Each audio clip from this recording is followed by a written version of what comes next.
2028 में होने वाले सिंहस्थ के आयोजन को सरकार भव्य रूप देना चाहती है। इसके लिए वहाँ जो काम चल रहे हैं उनको सरकार 2027 में ही पूरा करने की तैयारी में जुट गई है।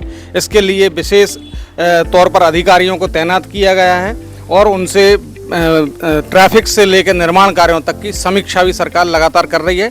डॉक्टर मोहन यादव के नेतृत्व में सिंहस्थ को भव्यता देने के लिए और व्यवस्थित बनाने के लिए सरकार के प्रयास कैसे हैं, सिंहस्थ की तैयारियां किस तरह की चल रही हैं, इस पर हम आज चौपाल पर बात करेंगे।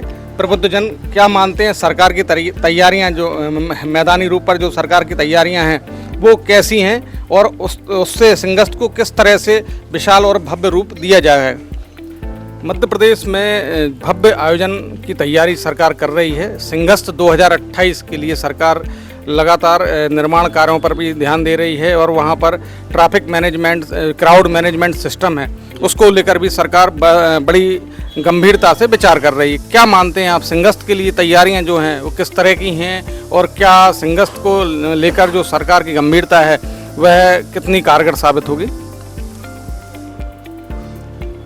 हमारे माननीय मुख्यमंत्री जी जो कार्य कर रहे हैं बहुत ही सराहनीय कार्य है और सिंहस्थ को लेकर के जो कार्य किया जा रहा है, पिछले बार जो सिंहस्थ में परेशानियां उठाई हैं है ना, और जो हमारे प्रयागराज में जो दुविधाएं हुई हैं सिंहस्थ को लेते हुए, लोगों की भीड़ जो जमा हुई, कुछ लोगों को बहुत असुविधाएं महसूस हुई हैं, उन सभी को ध्यान में रखते हुए हमारे मुख्यमंत्री जी ने इस बार उज्जैन के सिंहस्थ के लिए काफ़ी अच्छे प्रयास जारी करे हैं। सिंहस्थ की तैयारियां कैसी चल रही मध्य प्रदेश में? सिंहस्थ की तैयारियां तो बड़े जोर शोर से चल रही हैं और इसके लिए रोड भी बड़े चौड़े चौड़े हो रहा है और इंदौर से लेके भोपाल तक, भोपाल से उज्जैन सारे रोड इससे बड़ा बड़ा बन रहा है कि पूछा नहीं जाए।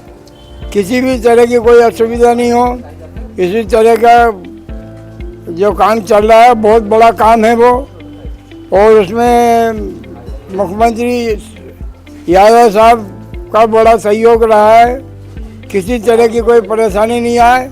उज्जैन में जो देश और विदेश से करोड़ों की संख्या में श्रद्धालु आएंगे सिंहस्थ में, उनके लिए रहने की व्यवस्था को देखते हुए सरकार टाउन प्लानिंग पर काम कर रही है। उज्जैन को 7 जोन में बांटा जाएगा और 2378 हेक्टेयर में सरकार ये टाउन प्लानिंग कर रही है।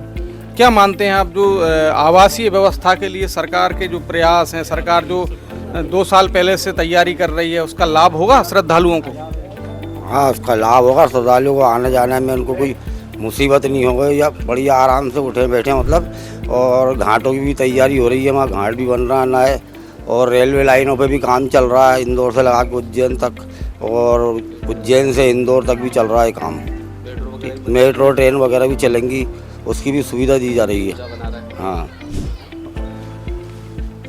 सिंहस्थ कुंभ जैसे आयोजन होते हैं उनमें भीड़ बड़ी संख्या में आती है। सरकार क्राउड मैनेजमेंट पर बड़े स्तर पर काम कर रही है। इसके लिए अधिकारियों को विशेष रूप से तैनात किया गया है और सिंहस्थ के दौरान किसी तरह की भगदड़ ना हो, भीड़ ना हो, इसके लिए भी सरकार तमाम तरह से प्लानिंग कर रही है। छिपरा नदी में जल प्रवाह टूटने की जो समस्या थी उससे भी छुटकारा मिले और जो सिंहस्थ में श्रद्धालु आएंगे उन्हें स्वच्छ जल में स्नान करने की, डुबकी लगाने का मौका मिले, इसके लिए सरकार के प्रयास भी जारी हैं। किस तरह से सरकार ये सब कर रही है? ये सरकार बहुत अच्छा काम कर रही है। जैसे अभी प्रयागराज में जो जल की आखिरी में जो स्वच्छ जल नहीं मिला था, उस हिसाब से वो देखते हुए सरकार इधर उज्जैन में छिपरा घाट और अपना सिद्ध घाट, राम घाट, ये सब पे अच्छे स्वच्छ जल की व्यवस्था कर रही है। सिंहस्थ में आवागमन को व्यवस्थित करने के लिए सरकार लगातार सड़कें बना रही है, जो पुरानी सड़कें उनका विस्तार कर रही है। किस तरह से ये सब चल रहा है?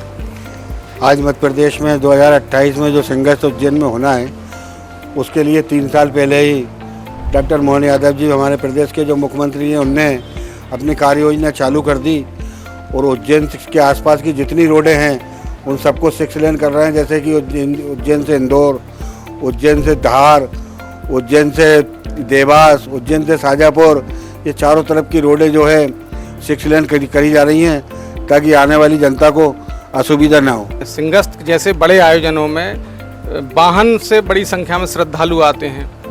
इस वजह से जाम की समस्या होती है और वाहनों को रोकने के लिए पार्किंग स्थलों की भी समस्या सामने आती है। प्रयागराज में भी काफ़ी दिक्कतों का सामना लोगों को करना पड़ा था। उज्जैन में ऐसा ना हो, इसके लिए सरकार पार्किंग की व्यवस्था पर भी विशेष रूप से काम कर रही है। उज्जैन के अलग अलग क्षेत्रों में पार्किंग जोन तैयार कर रही है सरकार। क्या मानते हैं अब इस तरह के जो प्रयास सरकार कर रही है, हर क्षेत्र में हर व्यवस्था को लेकर सरकार विशेष रूप से निगरानी कर रही है। मुख्यमंत्री डॉक्टर मोहन यादव स्वयं इन व्यवस्थाओं की निगरानी कर रहे हैं और समीक्षा कर रहे हैं। क्या मानते हैं आप, जो सिंहस्थ का आयोजन जो होगा उसमें किस तरह का व्यवस्था देखने मिलेगी और लोगों को कैसे लाभ होगा? मैं मोहन यादव जी को बहुत बहुत धन्यवाद देता हूं कि उनने जो उज्जैन में व्यवस्थाएं बना रहे हैं वो अभी से उस चीज़ कार्य योजना में लग चुके हैं। जो सिंहस्थ में पार्किंग व्यवस्था है उसको जगह जगह पार्किंग को बनाएंगे वो, और पब्लिक को असुविधा से बचने के लिए वहाँ पर ऑटो रिक्शा, ई रिक्शा और टैक्सी, बस सभी चालू करवा रहे हैं और पब्लिक को परेशानी ना हो इसलिए वो रेलवे स्टेशन से शिप्रा नदी तक ऑटो, टैक्सी, बस ये सब चीज़ें चलवाएंगे और असुविधा से बचेंगे। इसलिए मैं हमारे मुख्यमंत्री मोहन यादव जी का बहुत बहुत हृदय से आभार व्यक्त करता हूँ। उज्जैन सिंहस्थ की तैयारियों में जुटी सरकार लगातार अधिक से अधिक व्यवस्थाएं जुटाने में तैयारी कर रही है। सिंहस्थ उज्जैन को व्यवस्थित और भव्य रूप देने के लिए सरकार के जो प्रयास हैं वह धरातल पर उतरने लगे हैं। बात चाहे फ्लाईओवर की हो, छिपरा पुल की हो, हाईवे की हो या फिर पुरानी सड़कों के विस्तार की हो, सरकार के प्रयास लगातार जारी हैं और इन सभी कामों को पार्किंग, स्वास्थ्य व्यवस्था, टाउन प्लानिंग, इन समस्त व्यवस्थाओं को सरकार 2027 में ही पूरा करने की तैयारी कर चुकी है, जिससे कि उज्जैन सिंहस्थ के दौरान श्रद्धालुओं को किसी तरह की अव्यवस्था का सामना न करना पड़े और लोगों को सिंहस्थ जैसे धार्मिक आयोजनों का लाभ मिले।